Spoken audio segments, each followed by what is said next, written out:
Hello, narito tayo sa pilahan natin ngayon. So may yan sa pilahan. Tayo ay mag-start ng day 3 natin, palibre pasahero. Yung sasakay natin din sa Luad naman ay libre na. Galing sa pilahan. Sasakay na! May tumawag, may tumawag! Tumawag na! Po ay ngayon ay naka-vlog ako ngayon. Ay ako po ay magbibideo. Ngayon po, yung isasakay ko ngayon ay aking ililibre ng pamasahe. Ano po? Ay, okay lang po ba na naka-video tayo? Oo. Okay lang po, ano natin. Kasi nakakaya din naman sa iba, no? May nagko-comment eh.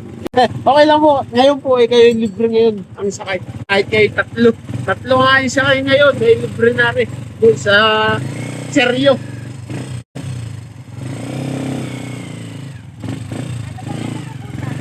Akiyo, Exea. Ito ay bali pangatlong araw ko lang.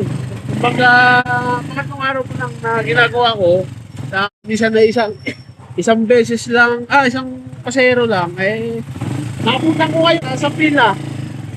Sa pilahan eh, sabi ko yung sasakay ko ngayon ay lilibre na. Ay kayo tatlo, ay libre na kayo. Search mo na lang ate, Akiyo Exea. Akiyo Exea. A-K-H-I-O Exea. Exea. Yan. Bakit magpapaano ba si kuya? Sa pakiramdam. Ay, yun lang. Ay, magka-height ngayon, ate. Ano?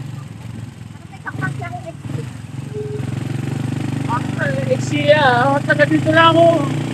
Ang asawa ko yung taga Luad eh.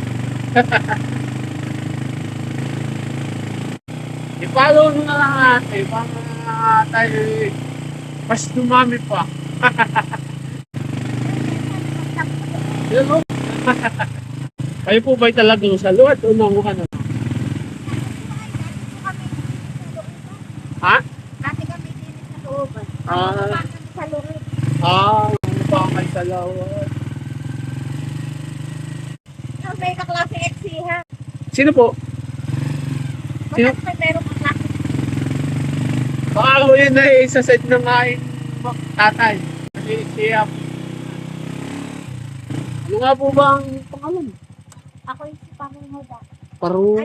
Ayos na po yun. Okay na po. Yan. Sige po, ayos na.